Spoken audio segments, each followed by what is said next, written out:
Well, greetings and salutations, everybody. Welcome to the best damn movie-related show on the planet Earth, the John Campea Show podcast, coming from right here in our quaint little studio. I am, of course, your host, John Campea. I'm joined in studio today, of course, by Ray Ora. Hey, what's up, everyone? Jonathan Voico. Hello. And most importantly, you guys are here, and here's how today's show's going to go. We're going to start off in the first part of the show talking about a few predetermined topics. Then in the second part of the show, we're going to take your live comments and questions. Now, if you've got a thought, comment, question, theory, observation that you'd like us to address, go ahead and use our tip link at... Oh, wrong one. Nope. There we go. It's off to a great start. www.streamelements.com/JohnCampea/tip. And we will get around to it in the second part of the show, provided your questions are appropriate to be used on the show. And by the way, just a reminder that the great thing about the tip link is if you're one of the many people who watches the show when we're not live, you can also submit a question. You don't have to wait till we're live to submit it. You can send in a question anytime, 24 hours a day. And if you send one in when we're not actually live, we'll just get around to answering it, provided it's appropriate to be addressed on the show on the next episode. All right. Hey, interesting little note here. Thought I should mention this. So yesterday, we talked about the record-shattering Inside Out 2 that nearly doubled its box office projections, made $155 million opening weekend when it was originally projected 85. Third largest opening of any animated film in history. The largest opening of the year by miles. Yep. Just huge thing for it, right? Want to put it a little bit in perspective for you. So in 5 days, Yeah. Inside Out 2 has made more money in 5 days than Fall Guy and Furiosa combined in their entire theatrical runs. Let me repeat that. Inside Out 2 has made more money in just 5 days than Fall Guy and Furiosa did combined in their full theatrical runs. It's creeping up on Black Adam. It's gonna pass Black Adam by tomorrow. What a wonderfully sad story that I know, is. and and I feel bad saying because I Fall Guy's a really good movie, I like both those movies. and Furiosa is a really good movie. I Both enjoyed both those of them. movies deserve to do better. They absolutely did. But Inside Out 2, again, you heard that right. More money in 5 days than Fall Guy and Furiosa combined in their full theatrical runs. That's how big it's going. That shows you the power of family, because that's what's going to drive this. Family. Yeah, you know, it's family. Families are huge now. They're going to go see Inside Out. That's all I got to That's say. it. I mean, families could have gone to see Fall Guy. I know, but come on. That was a way different demographic when we were Inside Out than when we watched Fall Guy or Family. Furiosa. So, congratulations to Pixar. We couldn't really congratulate them for all their success. Yeah, and roughly has now gotten close to making 3 Madam Webs. Ooh, I didn't even think about the Madam Web factor. 3 Madam Webs in its full theatrical run. Anyway, guys, we got a few things to talk about here, so let's get things started, shall we? And let's start with this. You know, we talked a few weeks ago about the word that had gone around that Jordan Peele had some meetings with Marvel. Mm-hmm. I then speculated before the director of Blade left, I speculated that Jordan Peele could end up directing Blade, even though they still had a director at the time. And then mysteriously a week later, they announced that the Blade director had left and got me speculating. Well, then yesterday, Jordan Peele jumped on social media and posted this cryptic message. 10/23/26, which, if he was the new director of Blade, that sounds like a realistic release date for a Blade movie. Wait a minute. Do you know what those numbers add up to? What's that? 69, dudes! Oh, Does it really? No, wait a second. 33. No, that's Is it 59? that's 59. oh, Yes. wow. You're a wonderful technical director, Jonathan. Leave Wow. the math to me. I who am also not so good at math. Oh my, Close enough. So 59 is just as good. this is close enough. almost there. So do it. Oh my God, that equals 700. So he puts this out. Now, in theory, considering the release date for Blade was November 2025, which now without a completed script and without a director seems completely unlikely. A Halloween date, 2026 seems like a realistic release date for Blade. Also, all black screen, very Blade. Yeah. And the font, well, not exact, the font of 10/23/26 looks pretty Blade-like. So me and some people, including me and Ray, me and Scott, we started talking about, I think this is Blade. This is Blade. They're about to announce this Blade, but it's not. I was hoping it was Blade. Because as the Hollywood Reporter then factually pointed out, Facts. previously, Jordan Peele's next film, which is a Universal film, was dated for December 25th, 2024, but that was before the dual writer and actor strikes upended Hollywood's theatrical calendar. Universal owned Focus Features has Robert Eggers' Nosferatu on that date now. Peele teased the new date for his Universal film as October 23rd, 2026. Oh, there we go. Still kind of exciting, though. No, very excited for sure. I'm not. Dude, I love Jordan Peele. Look, I love Jordan Peele, which is why I was excited for him doing Blade. That they never said he was doing. We just, in our la fantasy land, in our brain cavities, love the idea of Jordan Peele doing Blade. And I think I'm going to say it, I think it's a little bit of a dick move. Jordan Peele knows full well a lot of us are speculating about him directing Blade. And to put out a tease like that, just to get us excited. You know what? For nothing? Could this project so close to 69 and weren't quite there? Not quite there. Could this project be the reason why, let's say, if Blade was on the table, he had to push it off because he has commitment to this movie? Well, no, I wouldn't say so because, like, first of all, despite my fantasies, nothing is ever said he was actually talking about doing Blade. Yeah. That's what but I'm saying, if Blade was on the table and those meetings that they had were for Then Blade. theoretically, this would interfere with that. Okay. Yes, this would interfere with that. And, you know, I respect, and by the way, with me saying screw Jordan Peele, I love Jordan Peele. And I respect him wanting to make his movies that make an adorable 175 million at the box office. I think that's what his last one did. I think Nope made like 175, which, because he keeps the films really cheap, I still think it was profitable if I'm not mistaken. And I respect that. But, you know, it also, Christopher Nolan made Batman movies. Christopher Nolan also, it's kind of fun now and again making a potentially billion-dollar film. I just thought it would be really cool for Jordan Peele to go do a big blockbuster film and then go back to doing his smaller, artistic, his play on the horror genre kind of film sort of thing. I just thought it would be a really exciting prospect. And this is where Mahershala Ali's age becomes a factor too, because we can't wait. You know, if I would wait. He can only wait so much longer. I would wait for a Jordan Peele directed Blade for years, but Mahershala can't do that. So that's where I'm saying that's where his age is becoming a little bit of a... Yeah, it's becoming an issue. And listen, I will also be honest.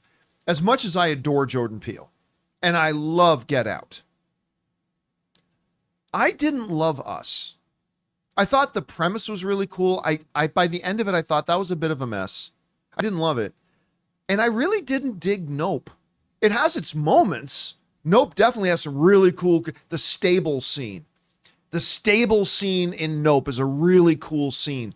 But I didn't love Nope either. But there's a sense of, for me at least, there's a sense of greatness yet to come from Jordan Peele. I hope so, but his movies have been declining since Get Out, both financially and I think quality-wise. Like, he came out of the gate with Get Out, which is just borderline a masterpiece.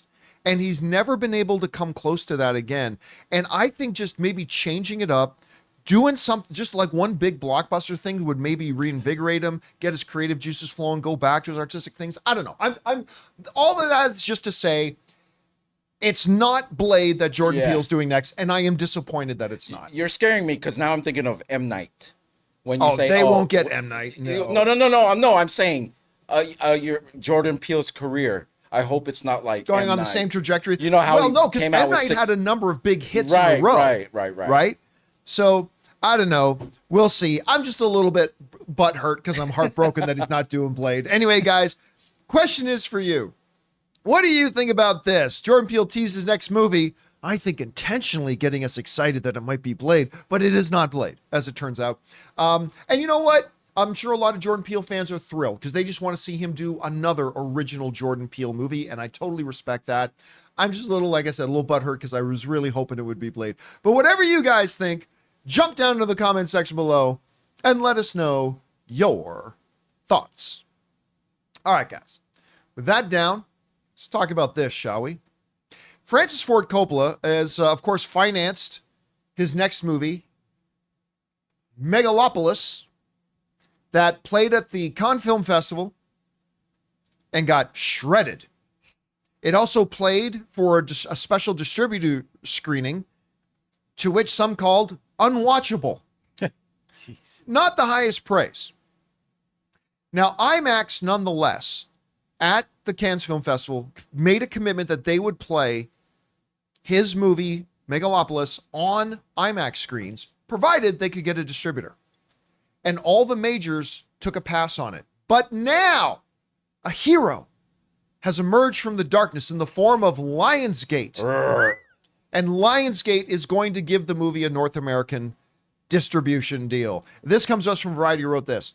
Francis Ford Coppola's sci-fi epic Megalopolis, which proved to be wildly divisive after its Cannes Film Festival premiere, has finally found a distributor. Lionsgate has signed a deal to distribute the film in theaters in the US and Canada. And remember, it became a little bit more attractive to become a distributor of it when IMAX committed to say, Yeah. we'll put it on some screens. But here's the problem. It's not that big of a commitment. Because Variety goes on to say this. It will be released on September 27th, which is not far from now. Megalopolis is playing in IMAX, but it will have to share IMAX screens with Christopher Nolan's 10th anniversary of Interstellar. Dang, imagine that. A 10-year-old movie you got to compete with. You got to compete against. And it'll also have to give up its IMAX screens in just 1 week. Yeah, for Joker. Because Joker Wow. Folie à Deux, which is filmed in IMAX, is coming out on all IMAX screens on October 4th. So it sounds like this might be a little bit of saving face. They did finally land a distributor that nobody else wanted. And they got it in the form of Lionsgate. And it is getting a sort of IMAX release for a few days on a few of their screens that they're going to have to share with a 10-year-old movie.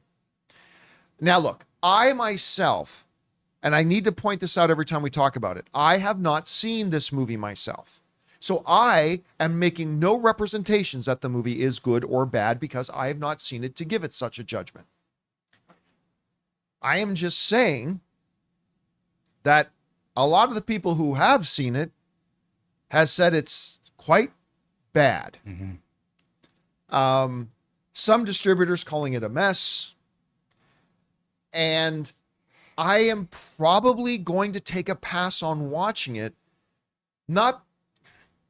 The reason I'm probably going to pass on watching it is because I have so much love for Francis Ford Coppola in my heart that I don't want to mess with that love by watching something that a lot of people are telling me is terrible.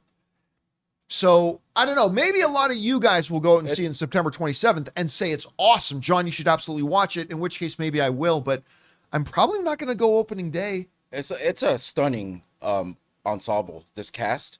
Oh yeah, it's a terrific cast. It's got some real major players in here. It's a shame that we can't get a more definitive answer of whether it's really good or bad. I don't know. We've heard some pretty definitive things from industry professionals that are saying it's not good. Oh, okay. So I mean, I don't know. Maybe, I mean, there's a lot of things that people thought were great that I thought were bad, and a lot of things that people thought were bad that I ended up liking for sure. But you're talking about a cast because you got Adam Driver, Aubrey Plaza, Shia LaBeouf, Lawrence Fishburne. I mean, it's Esposito. Giancarlo Esposito. Yeah, it's a killer cast, and I don't know. Hopefully I'll end up liking it anyway. I'm just going to have to wait to watch it, I think. Yeah. Anyway, guys, question is for you. What do you think about this? Francis Ford Coppola's newest movie managed to secure a distributor, although a smaller one, and it is getting a release, although a limited one, How do you guys feel about that? Are you excited for the new movie? Maybe you like the trailer. I unfortunately did not. Whatever you guys think, jump down to the comment section below and let us know your thoughts. All right, guys. That down. Let's go on and talk about this, shall we?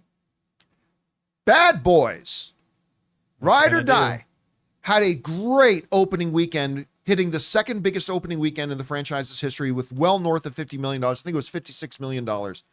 And then, as we talked about yesterday, it had a phenomenal second weekend, taking only a 41% drop, which, if in case you don't follow that stuff, it's a very, very low drop, making $33 million on its second weekend, which, by the way, is more money than Furiosa or Fall Guy made on their opening weekends. So, just for context, did a great job. And it also kind of marked that Will Smith is back. He's back. I think enough people, myself included, have said, you know what you did at the Oscars was indefensible and completely stupid and idiotic, and there needs to be a price to pay. And there was a price to pay, and he paid it. So now he's moving on, and we should let him do that. And the box office results of Bad Boys has proved the audiences have come along with that as well. Well, now, in a very tangible actualization of that, Will Smith is now signed on for his next project. And it's going to be with Sony again in the form of a movie called Resistor. And it sounds kind of interesting. It says this: Smith is in talks to star in Resistor for Sony Pictures, says the Hollywood Reporter has confirmed. The project hails from Escape Artists, which is a company, and is an adaptation of the 2014 novel Influx from New York Times bestselling author Daniel Suarez. Although specific plot details have not been shared, the book focuses on a government agency that locks away inventors in a secretive prison and hijacks their work. Now, they go on to say that right now they don't have a director for it, but I think the premise of this sounds great. I've personally never heard of the book. Sounds like Google. It sounds like Google. I have never personally heard of the book, but the premise sounds really good. It looks like Sony wants to stay in the Will Smith business. Now, Bad Boys is a recognizable, beloved IP for a lot of people. Yeah. So some people have made the argument that the only reason the movie has done well, the new Bad Boys has done well, is not because people have forgiven or allowed Will Smith to move on, but because it's a big beloved IP. I think it's because the audience has been willing to let Will Smith move on. But now we'll really find out. We'll really find out. And I think this sounds like an interesting movie. I think it sounds like something Will Smith would do well in. The concept is good. I might have to go pick up the book and give it a read now. Mm-hmm. I've never heard of the book before that, but we'll find out. Question is for you guys.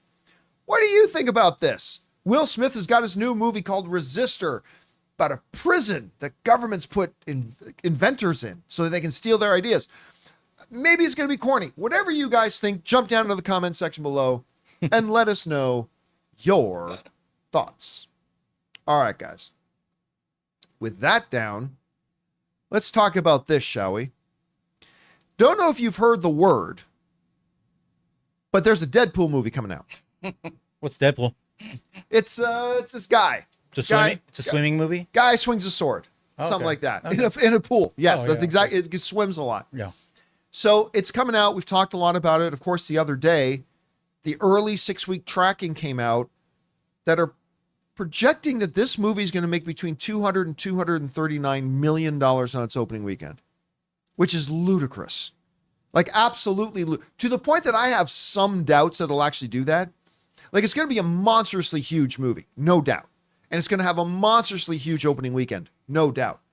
But 200 to 235, we're talking about it being possibly in the top 5 of the biggest openings in the history of cinema. I want to see what that looks like in the theater when we get there. What a 250. Let's say if it does. Just think about Endgame or Infinity War or it's Spider-Man No Way Home. Yeah. That's kind of what it would look like massive throngs of people, huge, tough time finding a parking spot at the theater kind of thing. Like, yeah, because No Way Home was 260. Yeah, so it's right in that neighborhood of No Way Home, and remember how bonkers that was. Yeah, but take that setting into Riverside, that theater. Because we're in Burbank when we watched all those theaters. You were. Yeah, but it was a bigger theater. It'll be all theaters. Man. Oh, I mean. It'll be all theaters. It's going to be crazy. Like, if it's in that range.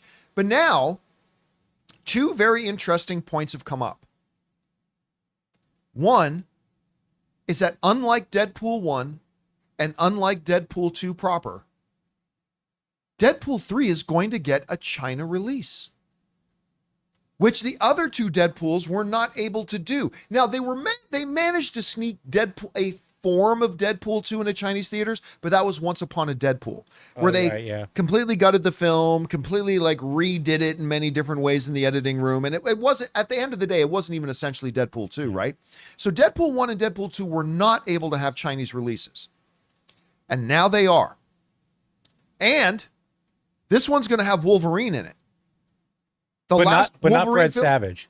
Yeah, without Fred Savage. Mm-hmm. The last Wolverine film, Logan, made $100 million in Chinese box office. Wow. Over $100 million in the Chinese box office. And it looks like they're not really going to have to change much other than some of the R stuff, but that they're not going to fundamentally change the movie. This comes to us from Deadline. Disney Marvel were not specific on the cuts they're going to have to make in the film, but we understand that trims made to Sean Levy-directed Deadpool and Wolverine are minimal and due to violence, blood, gore, and language. We also hear that no cuts were made that impact the integrity of the storytelling and that the Ryan Reynolds-Hugh Jackman star remains authentic to the Deadpool spirit, unlike the one they put out before, Once Upon a Deadpool. So, how big will this be in China? Hard to say. A lot of the average movie-going audience way overestimate how much movies make in China, particularly Hollywood movies. Right. Because a lot of times, like, we'll see these discussions. Man, that movie, whatever movie, didn't even play in China. It would have made like 300 million more. No. Now, if you want to go back and find it, I did an editorial on the channel about a year ago, actually breaking down how much Hollywood movies actually make in China. It's not a night and day difference, but if you're talking about a movie that could add another $100 million to its box office, let's put that in context. Deadpool 1 and Deadpool 2, without getting Chinese releases, were at the time the highest grossing R-rated films in history at mid 700s, right? 700 millions. Had it made $100 million in China, that would have been in the mid $800 million each, which is pretty damn impressive. Now, is it guaranteed that this movie will make 100 million in China? No. But is it pretty much a safe bet that it'll get in the ballpark of 100 million? I think so, which is pretty interesting. Now, the second interesting thing that came out about Deadpool and Wolverine is there's been a narrative going around, and we've talked about this before, that Deadpool 3 is a one-shot only for Marvel. That they're doing Deadpool 3, Deadpool and Wolverine, and that's it. They're not doing any more. It's just a one-shot thing. To which I have always kind of pushed back against that, because I'm like, how does it make sense for Ryan Reynolds to come back and for Marvel to mount this giant machine to get this thing out in theaters if the plan is never to capitalize on it anymore? If it's just to do a one-shot movie and not capitalize on it further. It doesn't make sense to me. Well, now, the director of Deadpool Wolverine has apparently confirmed that there is no such plan to just end Deadpool after Deadpool 3. When he was asked about the possibility of a sequel, and Sean Levy, the director, said this: "Usually, I have to lie. I'm waiting for the questions when I have to lie and pretend I don't know the answer. But this one, I can sincerely say, I don't know," Levy told Deadline when asked about a follow-up film. "But I can, in the same breath, say, man, this thing has been the hardest, most all-consuming thing I've ever done. But it's also been the most creatively gratifying because with Deadpool, there are no rules. It is, in its very DNA, built on tonal audacity." All right. I want to point something out. Sean Levy, by saying, well, I don't know what we're going to do with a sequel. I don't know if we're going to get a sequel. What that pretty much confirms is that there was no mandate or no plan that we're going to do a one-shot Deadpool movie, kill off Deadpool at the end, and that's the end. Just by saying, I don't know, he's confirming that the plan isn't to end it. Now, that doesn't guarantee we will get a sequel, but what it does affirm is that, no, the plan going into Deadpool 3 was not, this is a one-shot deal, and that's it, and then we're moving on with the MCU without Deadpool.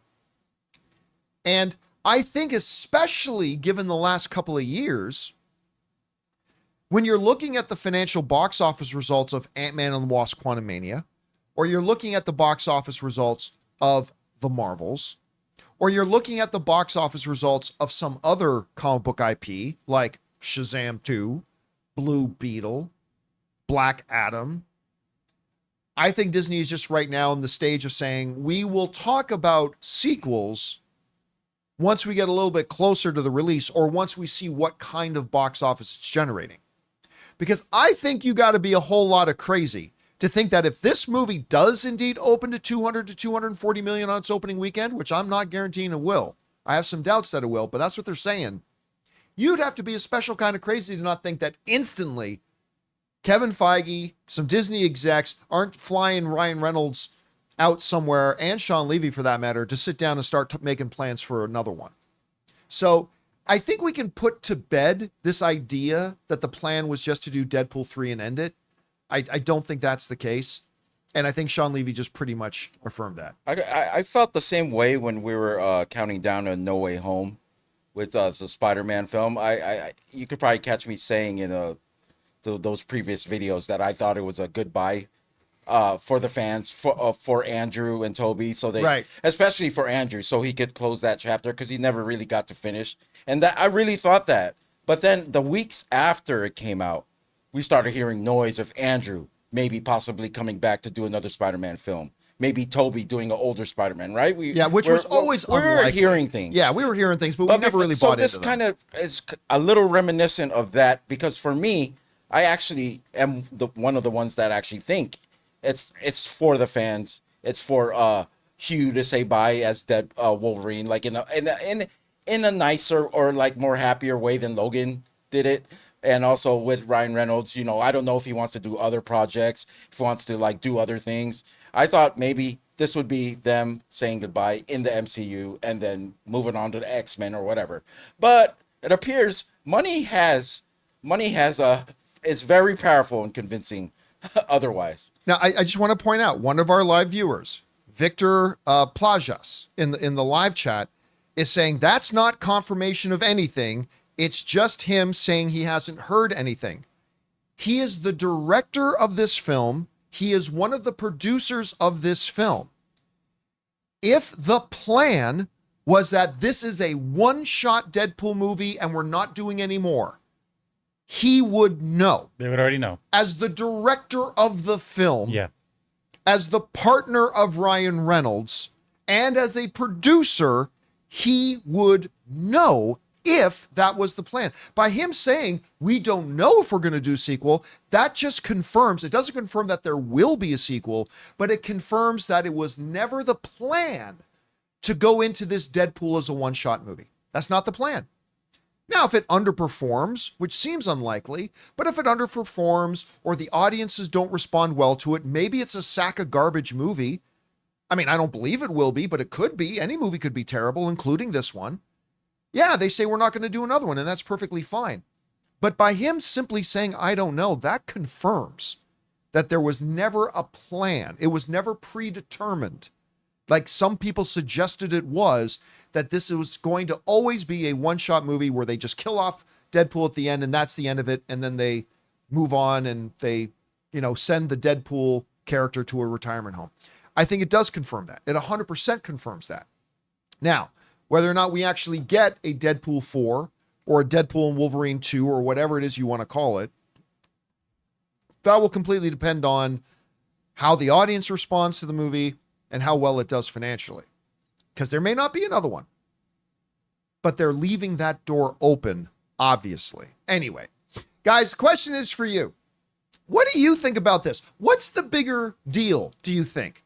The fact that it looks like Sean Levy, the director of the film, just basically confirmed that it was never the plan just for this to be a one-and-done movie, or the fact that unlike the other two Deadpool films, this one's going to get a China release. Which is the more important issue to you? Whatever you guys think, jump down to the comment section below and let us know your thoughts. All right, guys. With that stuff down, we're now going to move on to the most important part of our show, which is taking your live comments and questions. But before we do, we're going to take a moment to thank a couple of sponsors of today's episode of the John Campea Show podcast, our friends at Gametime and Liquid IV.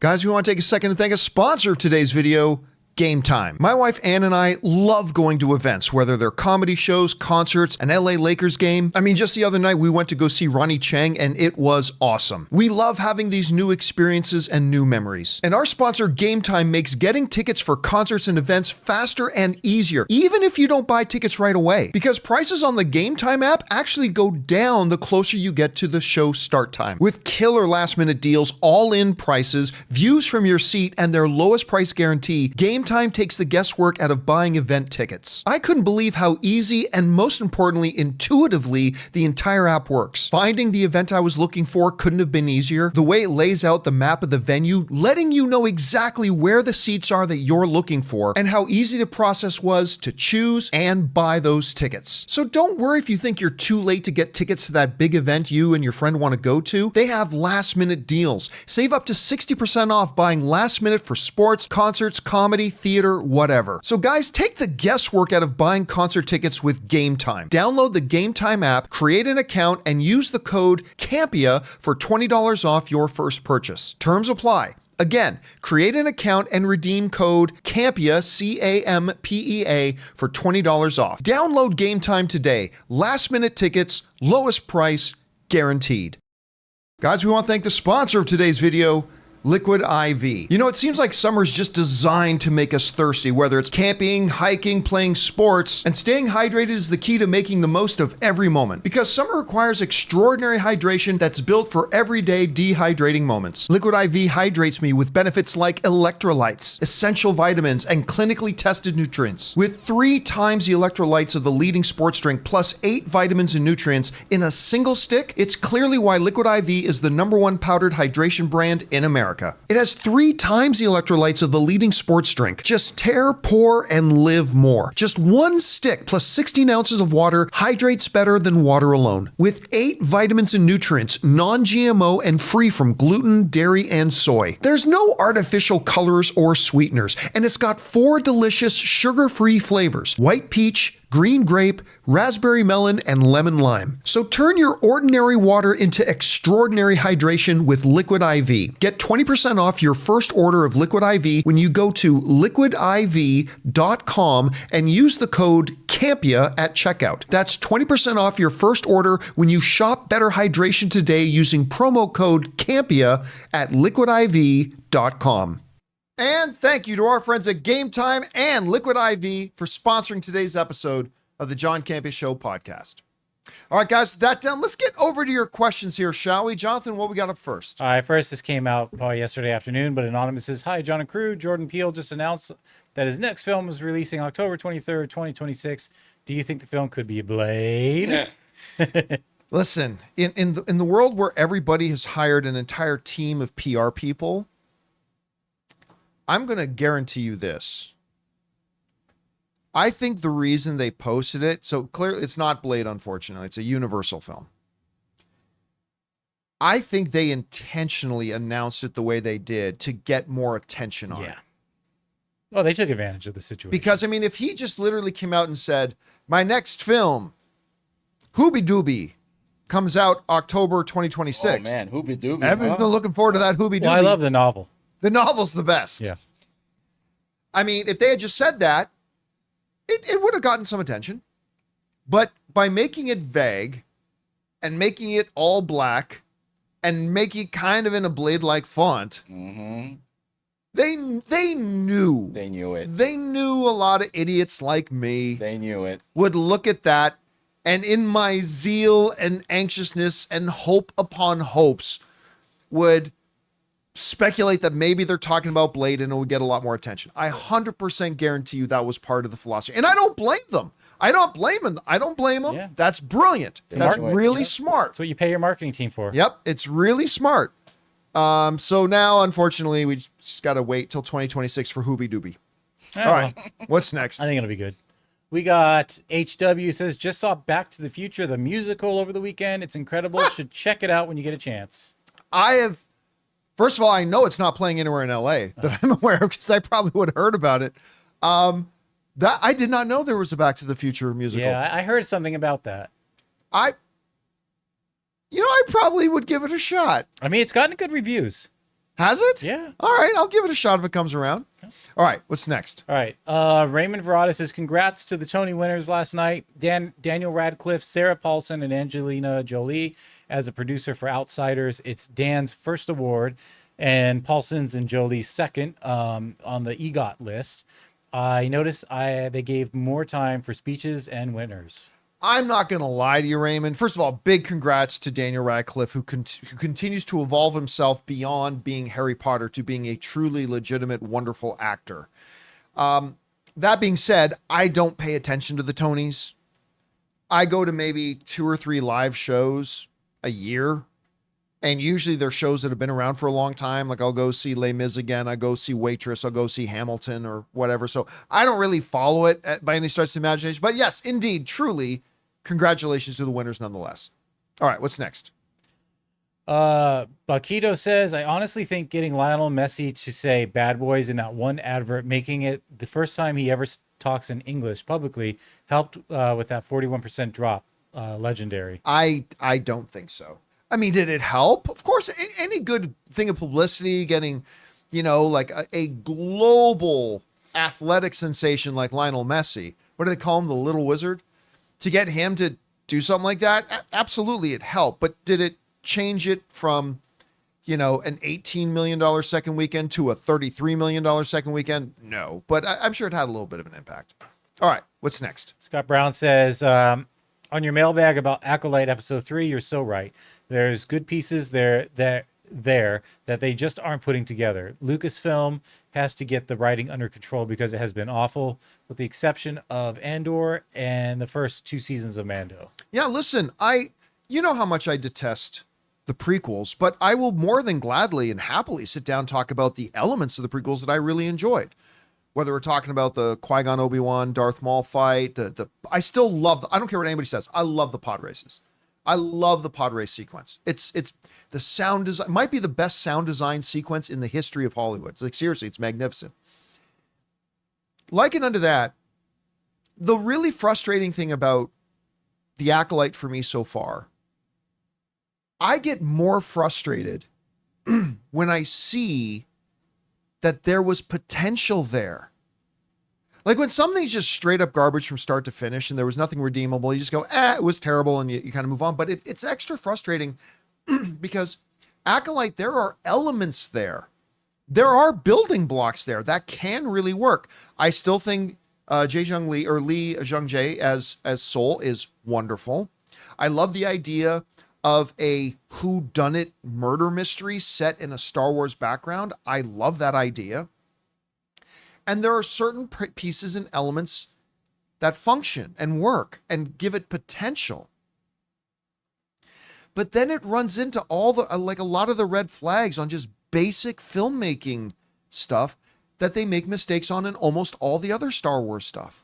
Particularly the Disney Plus stuff, save Andor and the first 2 seasons of Mandalorian. And I've been so excited about the Acolyte for years. And it's truly been very disappointing. It's truly been very disappointing. Now look, hope springs eternal. There are still 5 episodes left. Maybe it turns things around. Sure. Okay, maybe it turns things around.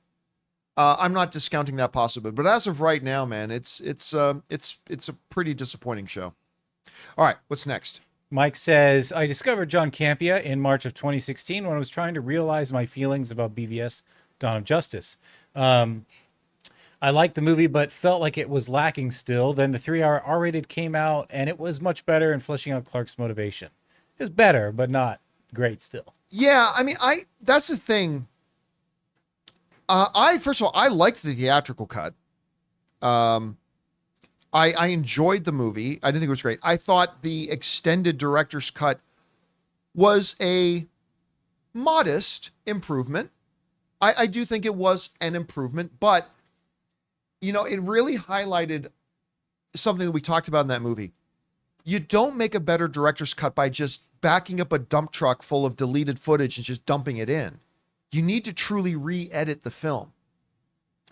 So I have a friend of mine who did something called the Arkham cut on that movie, where he didn't just add in all the extra footage. He actually deleted a bunch of things as well, moved a couple of things around, added a few other little things, and made a tighter, much better version of a director's cut of that movie.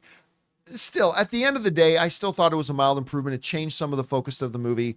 And yeah, I still sit today saying it was a modest improvement, but I like the original theatrical cut as well. All right, what's next? Anonymous with a two-parter. After some of the Acolyte's extreme and depressing reactions, as a person of color, I initially felt tired of seeing people who look like me in films just to avoid the hate. However, I realize that's exactly the point of such comments. Regardless of the show's quality, I'm glad to see diversity. I know a lot of people before me had to endure much worse. I know I can endure such BS. Making a show with any sex or race should never have to be a risk. Yeah, and here's the thing. The facade is coming down on a lot of the people who make it very clear why they dislike the show, because these are the ones that are screaming, people will just say you're a racist and a bigot just because you don't like the show. No, they're saying you're a racist and a bigot because you say racist and bigoted things. I criticize a lot. I mean, I didn't like I loved Andor. I didn't like Obi-Wan. I didn't like Ahsoka. I didn't like the third season of Mandalorian. I don't like The Acolyte. I hated Rise of Skywalker, all that stuff. And guess what? Out of the thousands of messages I get every day from fans, never once have I had one single person say I didn't like Rise of Skywalker because I'm chauvinistic. Despite the fact that I don't like Acolyte, I've not had one person say I don't like it because I'm bigoted. I have not, despite the fact that I didn't like it, I've never had it once, not once. So this myth that people try to put out there, this facade that, oh, they're just saying you're racist and a bigot because you didn't like it. No, I've had a lot of Star Wars stuff recently that I've not liked, really disliked in some of them cases, and I've never been called that once. Maybe you're just being called racist and bigoted because you're saying racist and bigoted shit. Maybe that's it. Because I've said a lot of bad things about Star Wars stuff recently, and I've not had one people accuse me of that. They just recognize that I didn't like certain things because of the real practical concerns of some real fundamental mistakes I think they make in movie making. And that's why I don't like it. And that's why I think it's poor. But anyway, yeah, it's just an unfortunate reality now that, and guys, you should see my, YouTube, when you're a YouTube creator, you can look up all the comments on your site, but it'll also show you the stuff that YouTube has withheld. Comments people try to submit that YouTube will hold for moderation.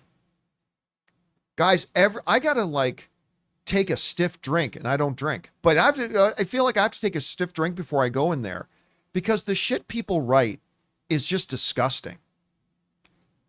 Like, black people, blah, blah, blah.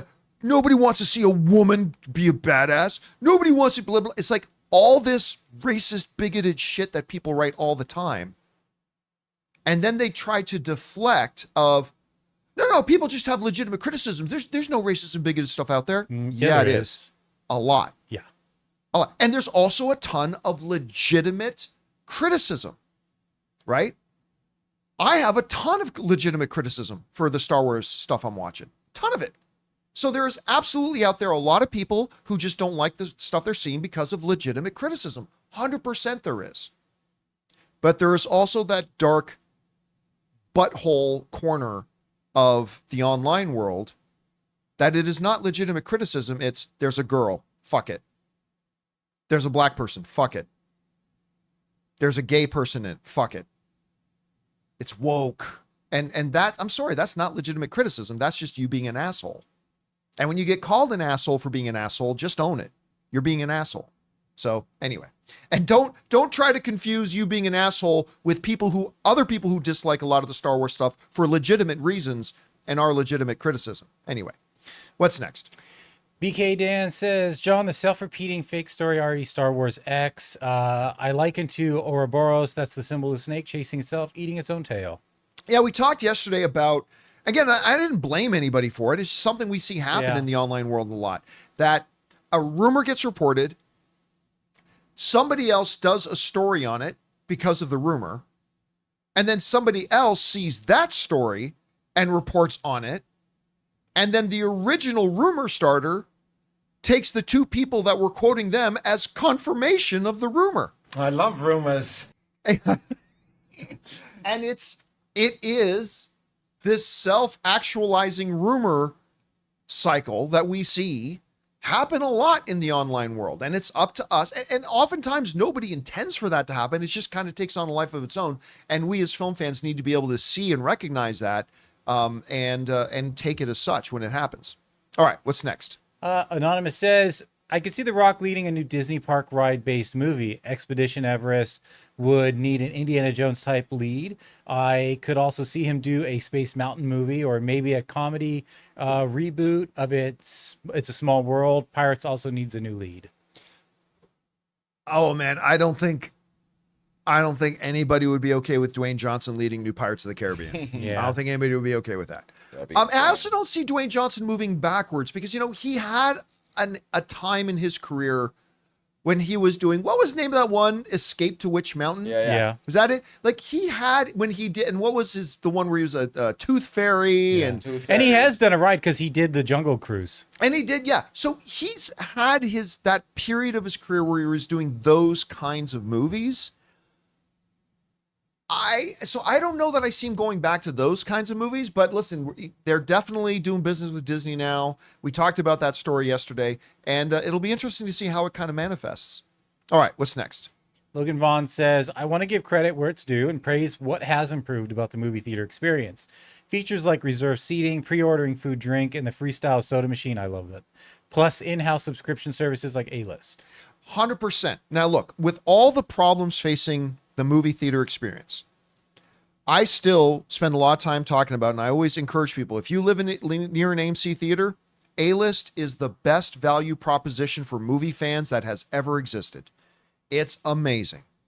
$25 a month, and I get up to 12 movies, including if I wanted to waste my time in a 3D movie, 3D, IMAX, Dolby Prime, all included.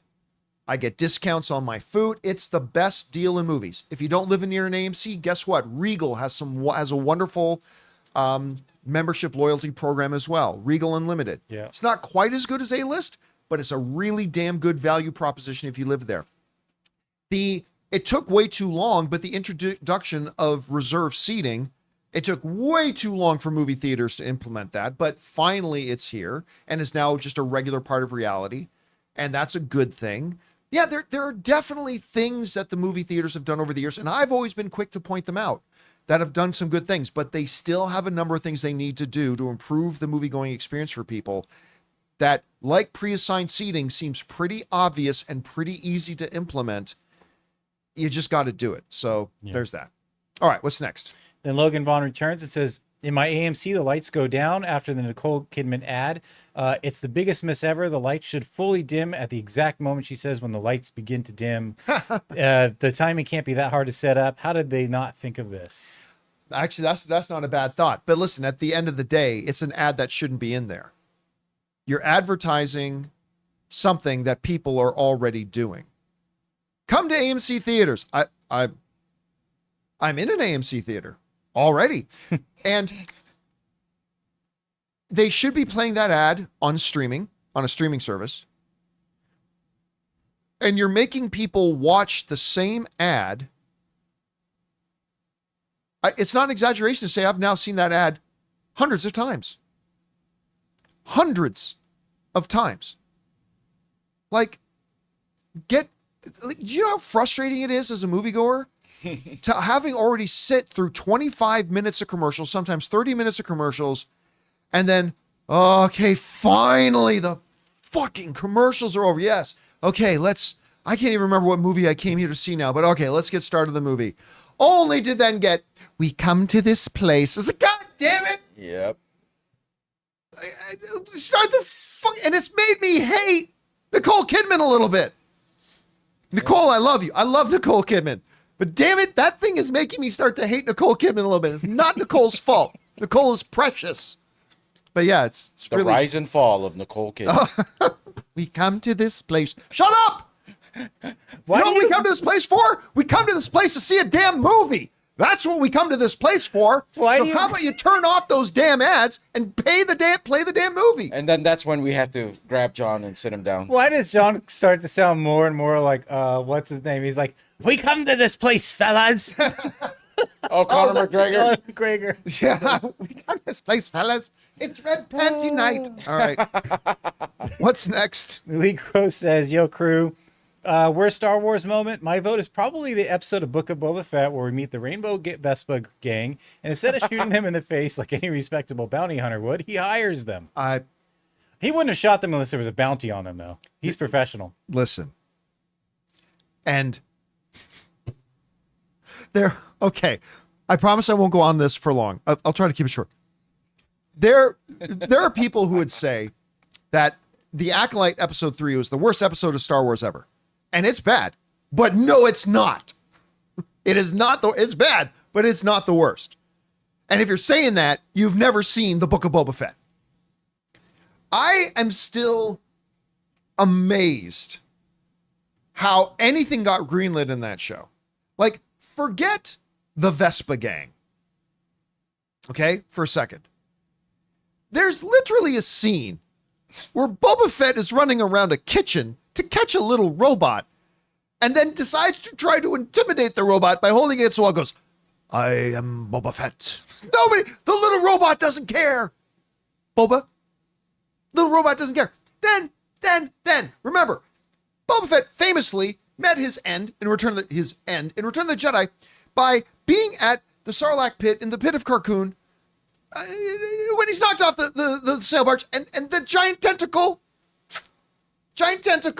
not Japanese porn tentacle, but a giant tentacle comes out of the pit and grabs him, pulls him down into the belly of the Sarlacc, right?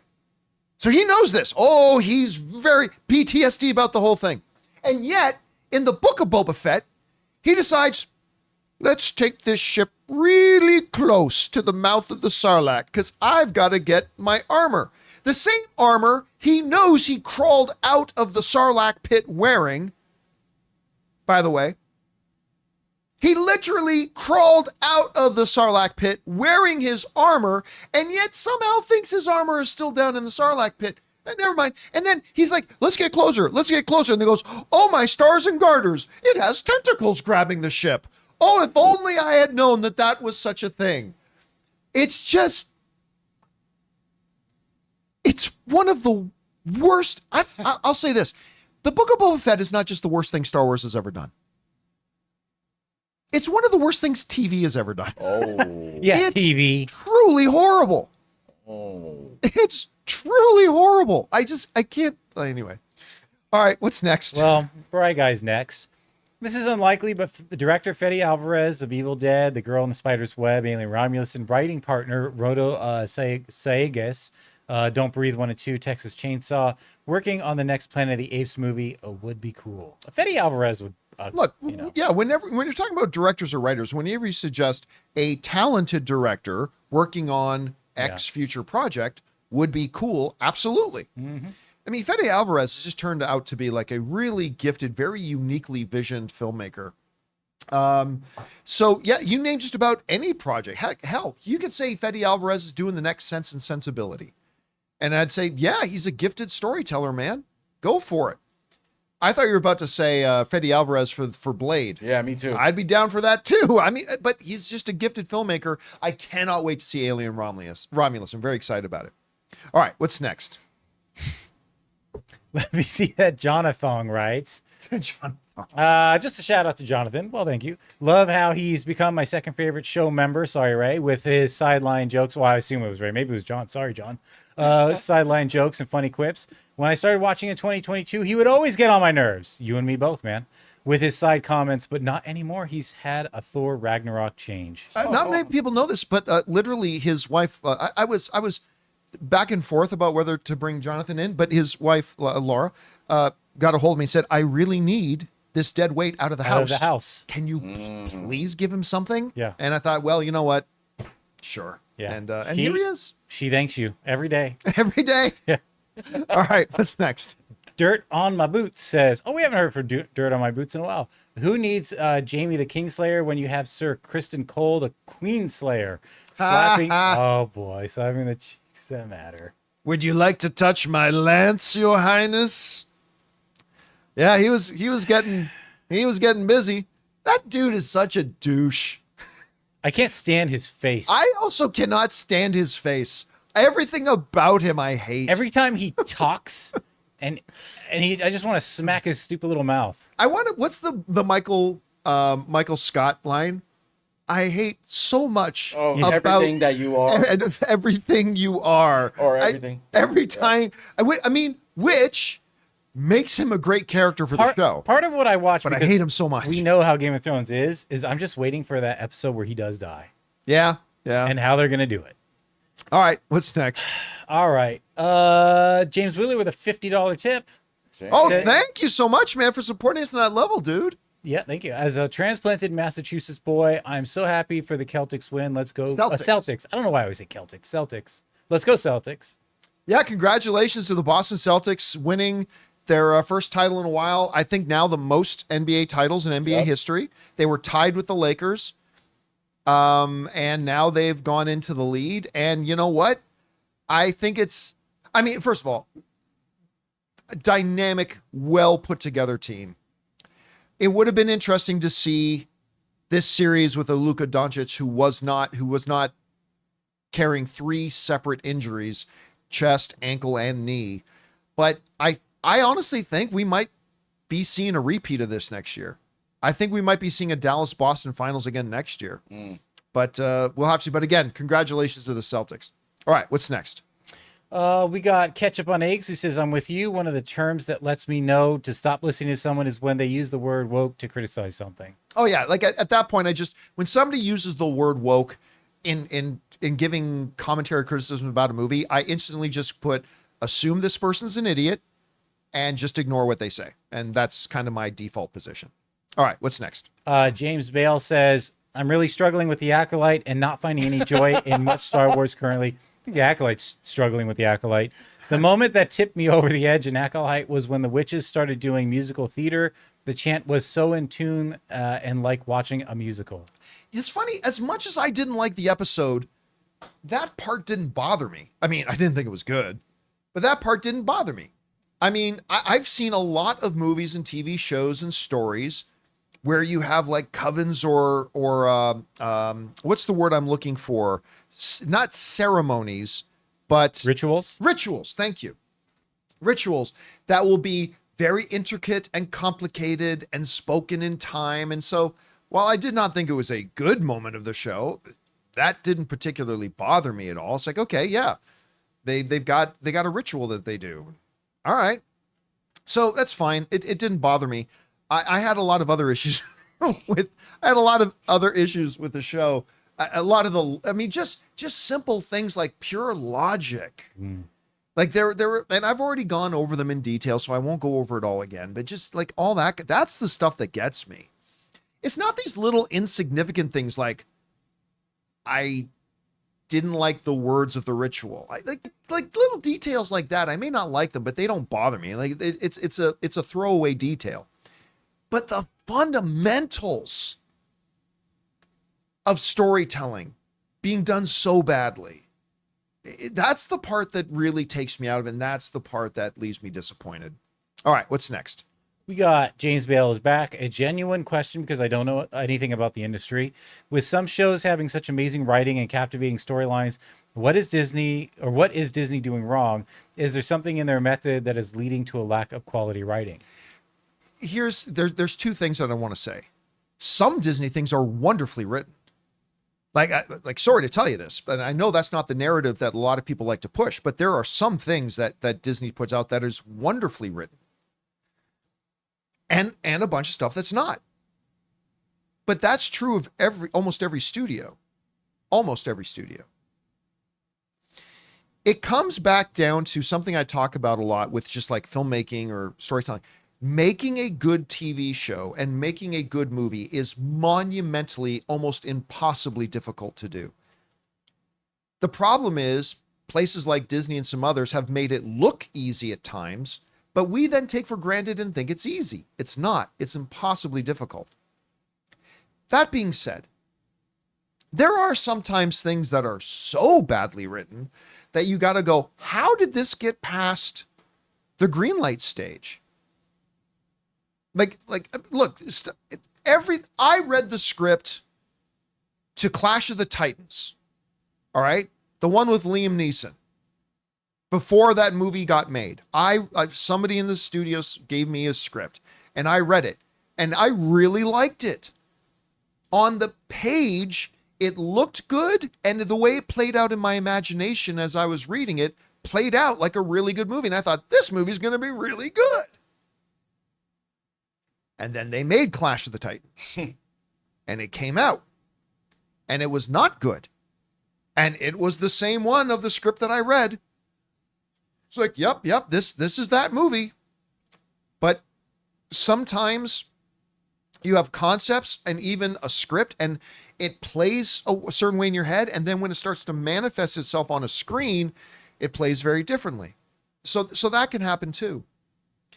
But like, you go back to the writing of Ms. Marvel, it was next level great. The writing on Andor is next level great. The writing on WandaVision is next level great. The writing in Guardians of the Galaxy 3 was next level great. They do a lot of great things, and then they do some very questionable things. But, you know, Book of Boba Fett is one of those ones where I was just like, how did this even get past the green light stage? Like, there was no way on the printed page this looked like it was going to work. And we'll see what happens with the final 5 episodes of Acolyte, but it doesn't look good so far. All right, what's next? Well, speaking about the witches some more, Perplex says the witches are so powerful they can easily kill a Jedi using the thing they said wasn't a weapon. Then they all died by a fire caused by one girl in a giant fortress made of stone with people inside the fortress who can project barriers and control gravity. Here's the problem, Perplexed, and this is the problem I see with a lot of people. None of what you just said is true. None of what you just said is true. Those witches did not die by the fire. All right. That's the first thing.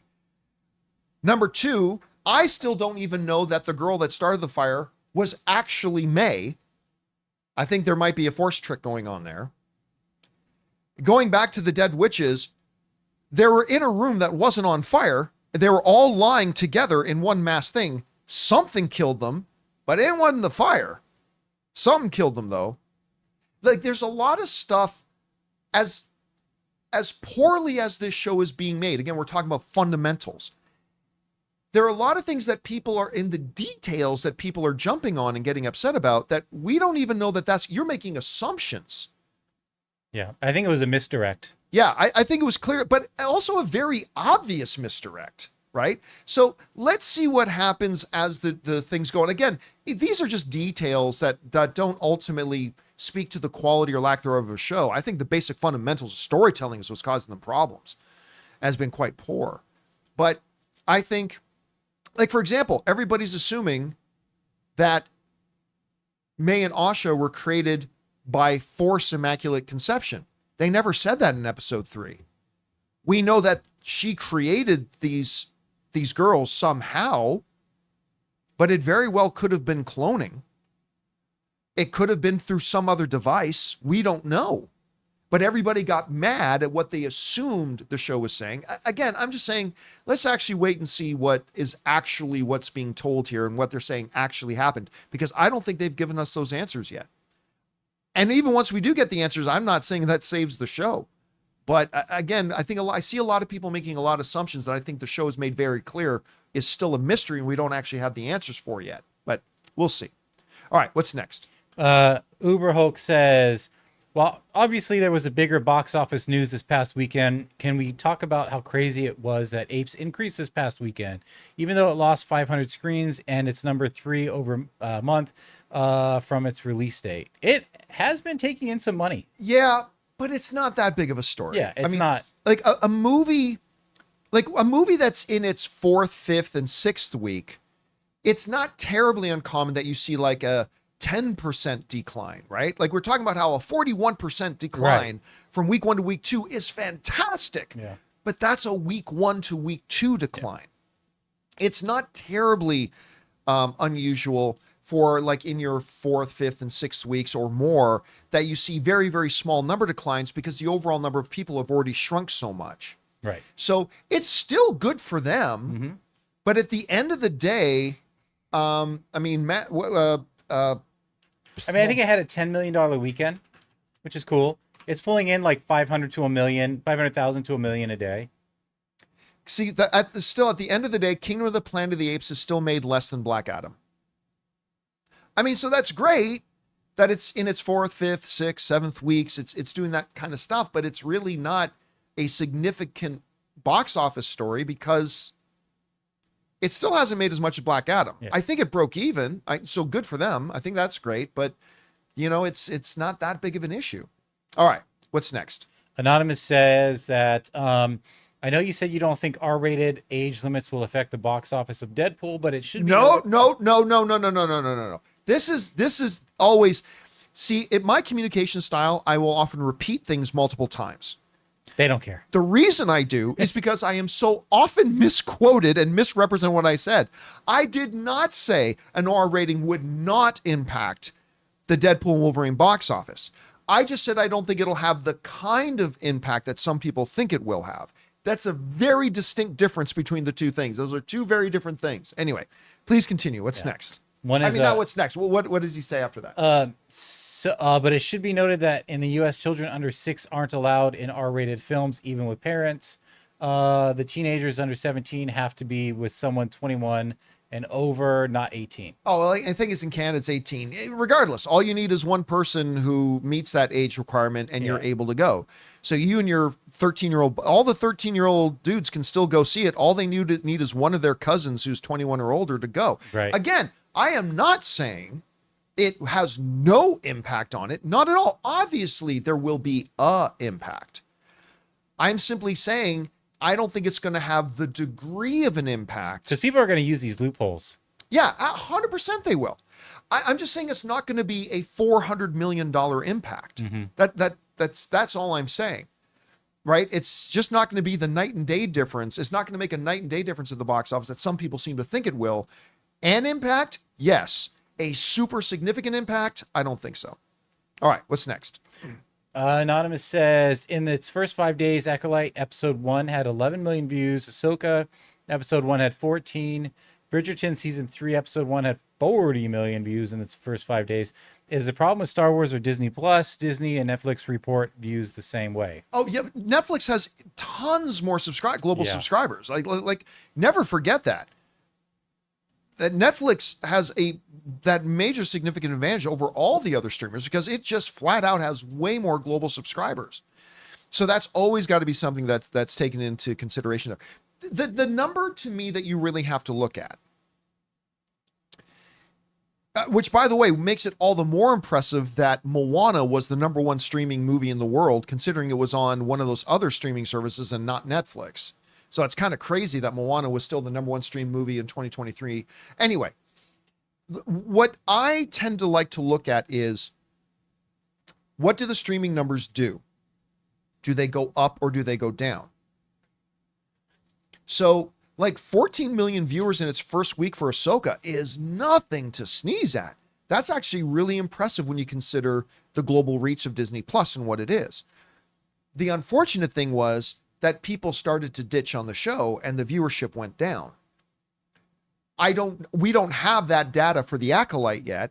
I suspect, because the Acolyte had the biggest opening for Disney Plus in over a year, but I suspect, I don't know, we'll find out. I suspect the viewership is going to drop because the quality of the show hasn't been great. So that's really, to me, is the key thing. But Bridgerton, listen guys, Bridgerton, my wife binged all of Bridgerton. My wife had a countdown calendar for Bridgerton coming back. I'm not saying it's only for women, not at all. There are dudes who love it, and that's great. But man, there are women all over the world who Bridgerton season 3 coming out has been a major event. So yeah, don't forget that too. And it's on the biggest streaming platform in the world too. All right, what's next? I don't know if it's Ejo or Eho, but hey, John, has anyone talked about the possibility of Marina Baccarin playing Lady Deadpool? Her character's personality would be a good fit, and it seems like an actress already connected to the series would be a better choice than bringing in a new face. Again, guys, look, there is zero importance to who's playing Lady Deadpool because it's going to be a minor cameo that comes and goes very quickly in the movie. It's not like a lot of people seem to be thinking that this movie could have been called Deadpool and Wolverine and Lady Deadpool. Lady Deadpool is going to be a quick cameo in and out of the movie, right? Now, that being said, Lady Deadpool from another universe that is a Vanessa variant, that's not a bad theory. Maria McCarran, that's her character's name, Vanessa, right? I'm pretty sure. Not to be confused with Kingpin's Vanessa. Right. That's actually not a bad theory, that it could be a Vanessa variant. Yeah, but again, don't read too much into it because, again, it's going to be a character that probably pops in and pops out very quickly, so there's not really a lot of importance to it. All right, what's next? We got Kevin who says, "Hey, John, do you think Sister Sage has something up her sleeve? I have a feeling she may be using Homelander to accomplish her own personal initiatives, but not sure what that could be. TV is at its finest with this and House of the Dragon." Yeah, what a great week for me for TV. I got to watch the Return of the Boys, which is firing on all cylinders, and House of the Dragon, which is firing on all cylinders. It's great. But yes, I have believed since their first meeting, and I love that scene when Homelander first goes to Sage's apartment. That is a great scene. Anyway, I have felt since that very first scene that Sage has her own designs. She has her own plans. And I think she's angling to screw over Homelander. I don't know that. I'm just guessing, and this would be a new thing that Kripke would be bringing into the boys' canon, but I kind of think she's angling to screw over Homelander, but we'll find out. All right, what's next? David M with a two-parter. New Zelda game announced today. The Legend of Zelda Echoes of Wisdom. It looks really good. Very exciting that we get to play as Zelda for the first time. It also reminds me that we're getting the Zelda movie someday. One of the things I'm most excited for in regards to Zelda movie is hearing the musical score in the theater, assuming they bring back the same motif from the theme and perhaps other musical cues. Man, I just can't wait to experience that in the theater. I have not played. What's the most recent Zelda game? Tears Of the Kingdom? Tears of the Kingdom? I have not played Tears of the Kingdom. I've played Breath of the Wild. The music in that game is amazing. It's really, really good. But yeah, a lot of people who don't play video games, like, what do you mean this will be the first time you get to play as Zelda? There's a million Zelda games. The hero in Zelda is not Zelda. It's Link. So I read that story this morning that the new game, you're actually going to get to play as Zelda in a Legend of Zelda game. It's actually pretty fascinating to me. But yeah, 100%. And by the way, Wes Ball is directing that new Zelda movie. And after watching the job he did with Kingdom of the Planet of the Apes, I cannot wait. I'm very excited to see what it does with this world. And I agree. I really think they will bring back a lot of those musical cues. All right, what's next? AL says, John, what was the first Francis Ford Coppola film you saw? For me, the first I ever saw was his Disneyland classic, Captain EO. And you know what's funny? At first I was like, oh, it was probably Godfather. And I'm like, I was 7. So it probably was Captain EO. I didn't see Captain EO until much later. Oh, I saw it as soon as it came out. Yeah, I never saw it when I was a kid. So, like, literally for me, the first Francis Ford Coppola movie I saw was indeed The Godfather. That was the first one I ever saw. And again, I didn't see that as a child either, but I didn't see Captain EO until much, much later, actually. That's a good callback. Yeah. All right, what's next? All right, on to our members. Logan Vaughn says, as someone with anxiety, I was impressed by the way it was displayed in Inside Out 2. From the outside, it can look like you're a tornado, but on the inside of that storm, you're actually just frozen in place out of fear. I have found the opposite, that outside I can look cool, calm, and collected, but inside is the tornado. The fears and the stresses and the anxiety and all that kind of stuff moving at a million, the fear that you're not good enough and you're not, but I mean, listen, I know it's because I do what I do. I'm on camera in front of, hundreds of thousands of people a day watch our videos. Millions of people a month watch our videos. I've stood on stage in Hall H at CinemaCon. I moderate these big panels. I do these shows or whatever. I am admittedly, I have a lot of insecurities, man. I have social anxiety. I'm not good in groups of people. I mean, last night was really like my ideal life. Last night we were at our campsite, me, Anne, Ray, and Ryan.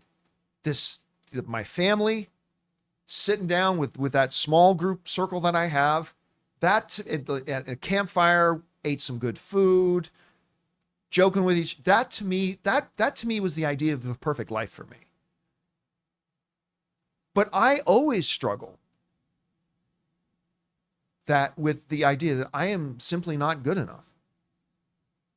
And that surprises people sometimes. Because when I'm on my show, I'm very natural, but I'm very boisterous, and you think I'm super extroverted and all this kind of stuff. But when I'm in social situations like meeting new people or anything like that, I'm always freaking out. I've got that little anxiety character in my head going at 1,000,000 miles an hour, worrying about everything, thinking this person thinks I'm stupid, or I'm coming across as an idiot, or like all the time. So if you're somebody out there that like you struggle with that and you think you're alone, believe me, you're not. Like I'm totally there with you. And it's I thought that was part of the reason why I was so taken emotionally with Inside Out 2. That scene with the tornado effect going with anxiety, like I felt that. Like it hit really home to me. And I'm sure it probably did for a lot of you guys too. All right, what's next? Joe Hallen says, "Hey, John and crew, just wanted to say thank you for all you do. You guys make my day. Was wondering if you had seen the return of Wyatt Six on Monday Night Raw in memory of the Bray Wyatt storyline. It was emotional as his brother came back to continue his storyline. Thanks, and bring on the filthy." I do not watch wrestling with any sort of regularity anymore. Like every year, I'll still watch WrestleMania, although I didn't see WrestleMania this year. But I'll watch WrestleMania, maybe SummerSlam every year, just because, you know, I still get a little bit of a kick out, but I don't follow it. But at the aforementioned campfire last night, Ryan pulled out his phone and saying Bray Wyatt's brother. Of course, Bray Wyatt was a great WWE superstar who died as a ongoing complication of COVID and all this kind of stuff. He died tragically recently. And he was the son of WWE legend Mike Rotundo. His brother came out and was like carried on the character and the story. And I didn't watch the whole episode. We were just at a campfire. I saw it on a phone, but I thought it was really touching though, actually seeing that. I thought that was pretty cool. All right, what's next? We have Joel Checky, who says Pixar has done very well with sequels. So many of their films are so widely beloved that when a sequel comes out, it does huge business. Toy Story 3, 4, Incredibles 2, Finding Dory, and now Inside Out 2. Listen, man, Pixar has really killed it with their sequels. They really have. Like every time they come out with a sequel, like you know, Toy Story 4 isn't as good as Toy Story 3. But Toy Story 3 was a sequel, and it was, I think, the best Toy Story movie. And I still thought Toy Story 4 was really, really quite good. Inside Out 2 is absolutely killer. Some people, like Jonathan, think it might even be better than the original. So that's why whenever Pixar says they're doing a sequel, I don't get mad. I'm perfectly good with them doing sequels because they've got a really good track record with their sequel. Not perfect, but they got a really, really good track record with the sequels. All right, what's next? Marcus Wise says 20 years ago today, you're going to love this, Ray. The Terminal was released in theaters. Was that 20 years ago? Yeah. Oh my God. 20 years of being a good movie. On a $60 million budget, it made $219. Most importantly, it's an inspirational tale about the triumph of the human spirit. That's right, Marcus. Cinema.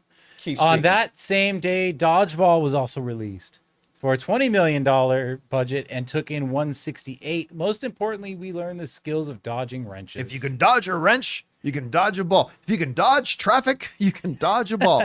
Dodgeball is in my top 10 favorite comedies of all time. Oh. I love Dodgeball. Nobody makes me bleed my own blood. It is just such a special, beautiful cast. Fabulous, fabulous cast. I love that movie Just so like much. Terminal, baby. Terminal is such my one. Marcus, what was that? How much did it make, and what was the budget? Yeah, Man, that sounds like a really effective movie. Not a good movie. My one disappointment from Steven Spielberg is still The Terminal. But as we are reminded every day, it has its fans. Yeah.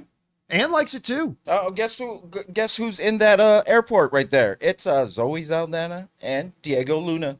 Their little love story. That's right. You know, Yeah. come on. Has a really good cast. and there are people. Ray likes it. My wife Anne likes it. I'm sure a bunch of you guys like it. Movie. I don't know why you don't like that. It's just Tom Hanks' charm, Catherine Zeta-Jones, them like actually falling in love in that small, not falling in love, but actually having that little thing they had The in that relationship small. they develop. Yeah. And then even the boss man, the guy who's trying to take down Tom Hanks. Who's that? The Tooch? Yeah. Stanley Tucci. The Tooch. The Tooch is loose in this one. Yeah. I Come don't on. like it. Don't like it. But Man. that's just me. All right. All right. What's next? All right. The Tooch and what is it? The Goots. The Tooch and the Goots needs to make a film together.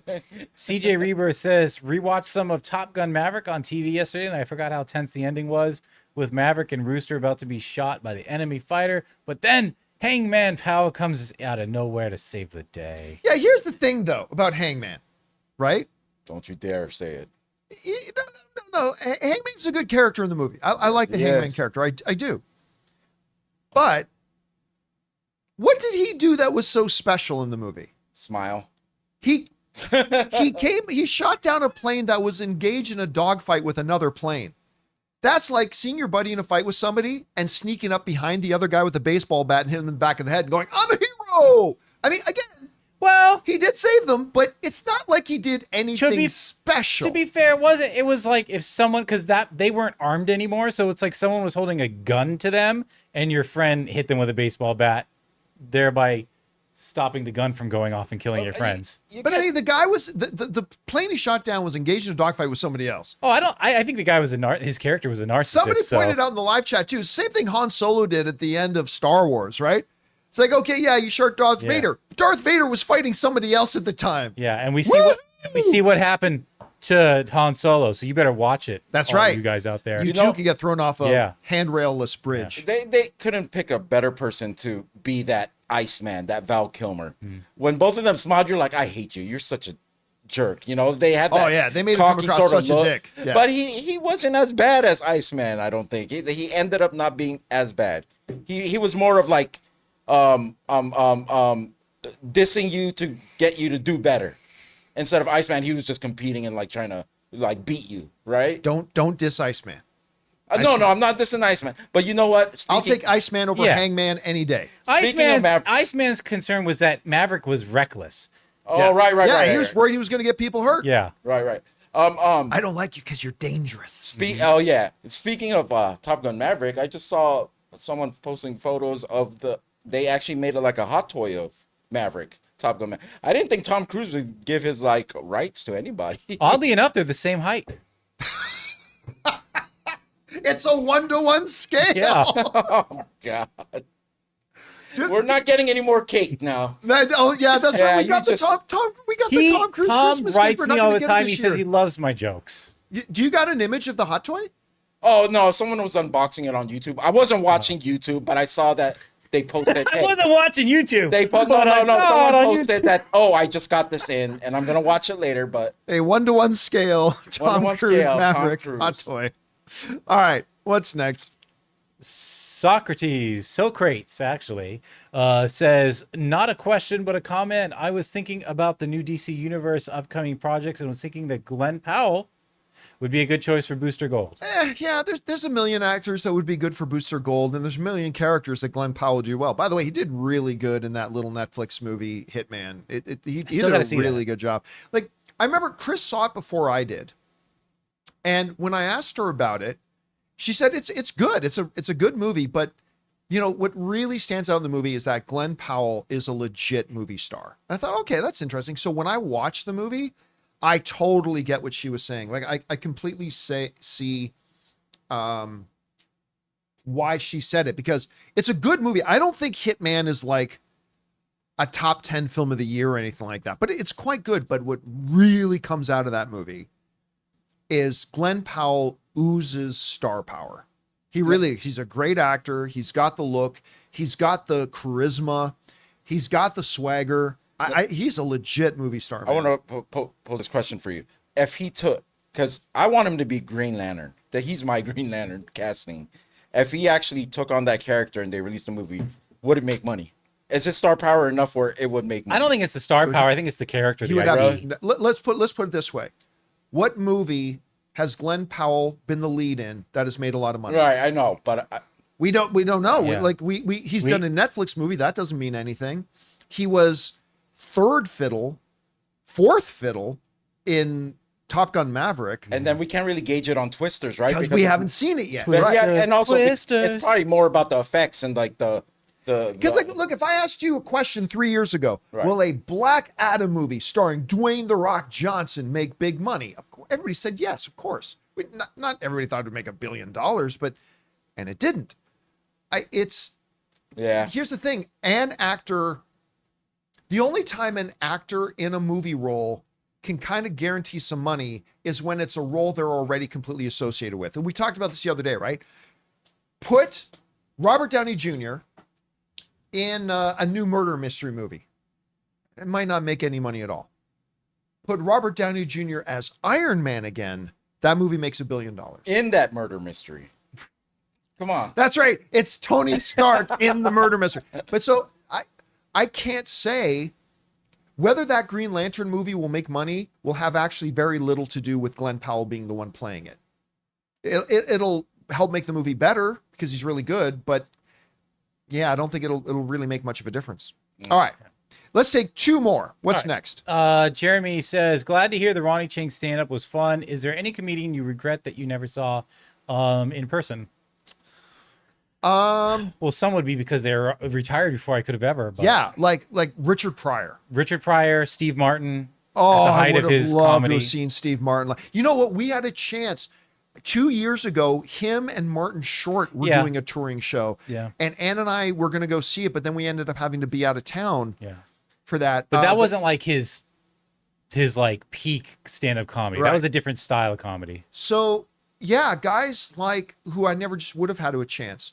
Richard Pryor never would have had a chance. George Carlin is one I would have loved to have seen. I've seen Dave Chappelle live. I've seen Chris Rock live. I've seen Seinfeld live. I've seen Joe Coy live. I've seen Ronnie Chang live. Ronnie Chang was really good. Ronnie Chang was really good. What an Yeah. awesome set he had. Yeah, I don't know. Like, who's a good stand-up comedian today that I have? Oh, I know Have you seen one. John Mulaney yet? No, I would love to see John Mulaney live. That's actually a really good one. So John Mulaney, and who was the girl that was just in the show with Steven Yeun that won all the awards? Ali Wong. Ali Wong. Anne went to go see Ali Wong.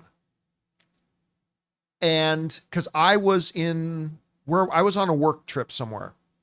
And Anne went to go see Ali Wong with, I think, Kat.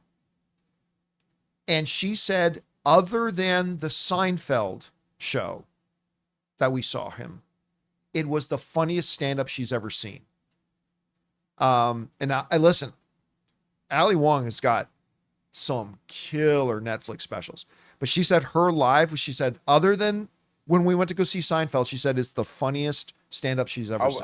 I would have loved to see Patrice O'Neal while he was still Oh, alive. right. Yeah. I mean, yeah. That's probably the one off my And you know what? I know I'm going to get in trouble for saying this. Because obviously today we know what we know.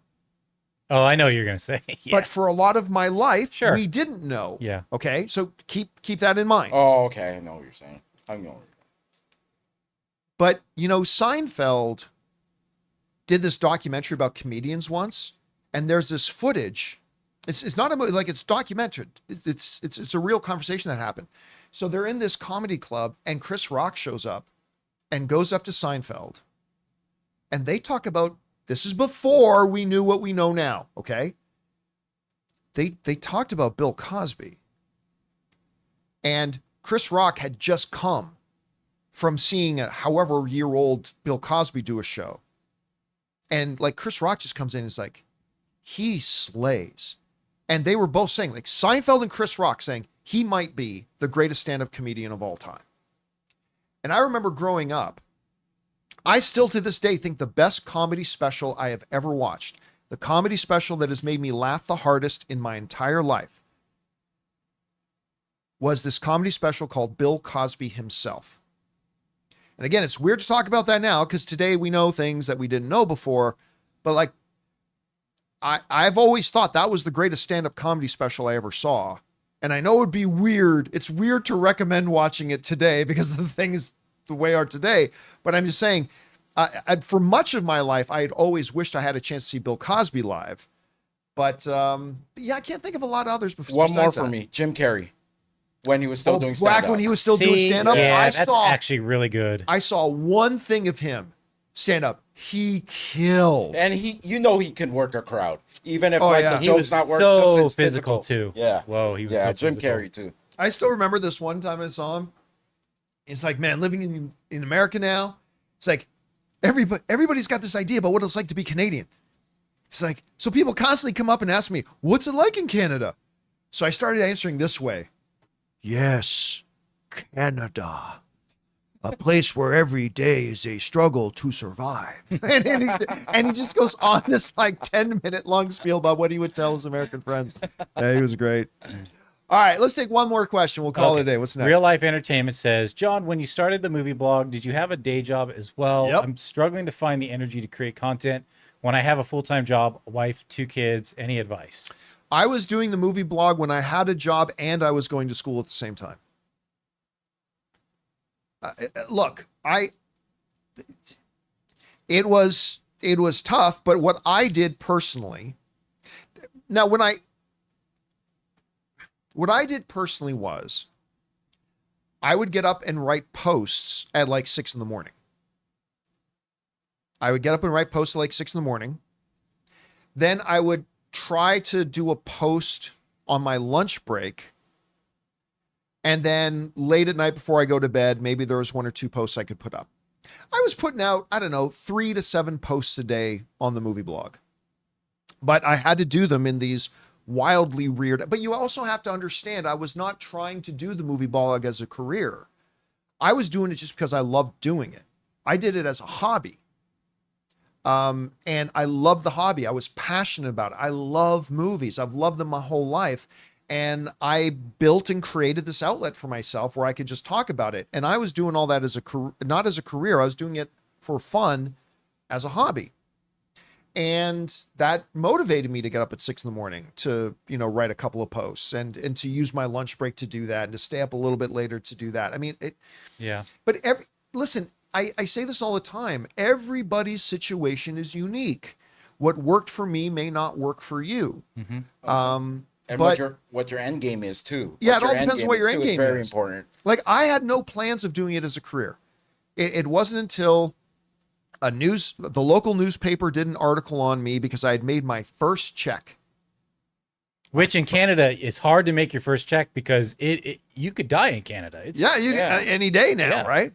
You had to walk to the post office Yeah. in the blazing winter. No, so I got my first check from Google AdSense for $400 Canadian dollars. Oh, yeah. $400. That was like at the time, like 250 American dollars at the time. Dang. The struggle is real. And it was such a novel thing that some idiot writing blog posts just got a check from Google, even though it was only $400. And my local newspaper did like a lifestyle front page story on me. And then that was what prompted 2 friends of mine to take me out to lunch and hold what they called an intervention and convinced me to quit my job. But I mean, I was doing all that long before I was making any money, anything like that. And the goal wasn't to make money. I just did it because I loved it. So see where you can find some time. Is it important enough to you to get up that extra 45 minutes early to write some posts or something like that? I'm not saying it should be. Everybody's life is unique. You got to figure out what works for you. All right, guys. And with that down, that'll do it for today's installment of the John Campea Show podcast. Thank you so much for being here, making this little show part of your day. Big special thank you to all you guys who sent in those questions. Number 1, because you gave us fun things to talk about. But number 2, you supported this channel as you did it, and all of us involved with the show. Thank you guys so very much for your support. I want to thank the guys in the room with me, Ray Ora. Everyone be safe. Jonathan Voico. See you guys. My name's John Campea, guys. Thanks so much for being here. We'll see you tomorrow. And until then, my friends, bye-bye.